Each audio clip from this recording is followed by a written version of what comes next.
Now, there are reports that the Duchess of Sussex could be joining Prince Harry on his trip to the UK for the 10th anniversary of the Invictus Games. But Meghan Markle apparently doesn't feel wanted in the UK and fears being thrown back into the anxiety-fueled visit may not be a good thing. Well, Josh, she's probably right. She probably has a point. I'm not sure how comfortable I would feel going back to the UK if I was Meghan Markle. Yeah, I think she most definitely has a point there. I will give it to Meghan Markle. I don't think she is particularly wanted in the UK at the moment. I think Prince Harry and Meghan Markle have a lot of work to do, not just in their rehabilitation within the royal family, but also the rehabilitation of their public image. All they have done is trashed the country, trashed our institutions, trashed how it's worked for the past 3 years, and they've come across as pretty self-entitled. I mean, Meghan and Harry especially doing all the moaning from their huge mansion in Montecito, woe is me, paying for security, when this is money that the average British citizen, and I think the average Australian too, can only dream of. So they've come across as self-entitled.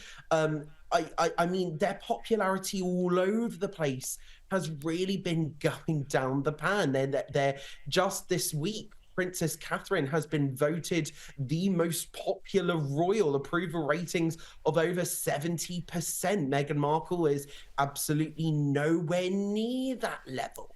So I see exactly where Meghan's coming from. And whilst Prince Harry is a prince of the realm and the country has amazing memories of Prince Harry working, representing the country in Afghanistan, being a prince of everyone's hearts, his cheeky adverts with the Invictus Games, with his late grandmother, the Queen. The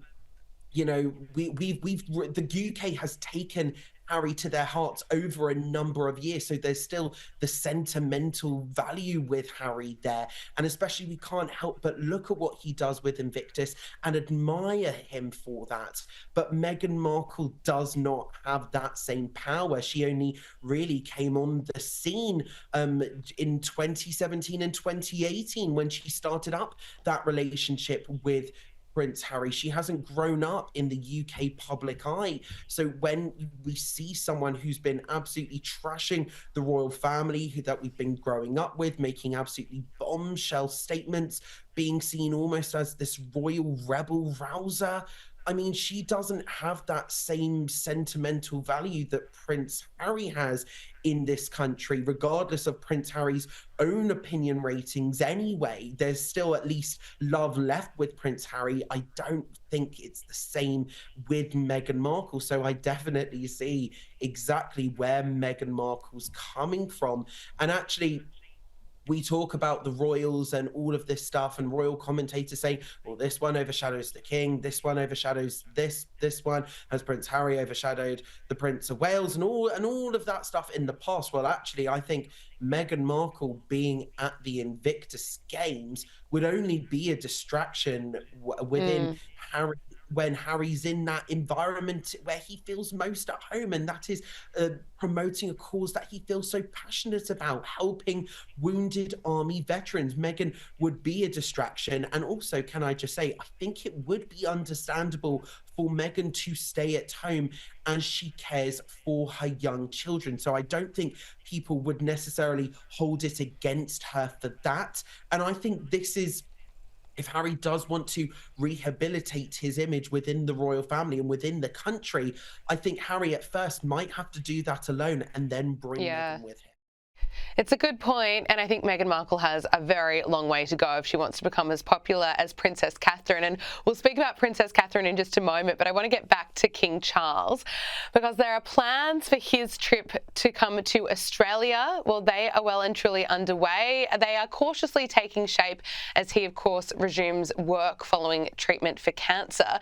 And invitations to events such as the Melbourne Cup and Everest Race Day are said to be under consideration. Josh Rom, what more can you tell us? Should we be cautiously optimistic that this visit to Australia will be going ahead? Well, sources close to the king have said, and I think the quote is, he is raring and ready to go at any moment. I think this is an extremely optimistic sign for King Charles, the fact that he wants to get back to work.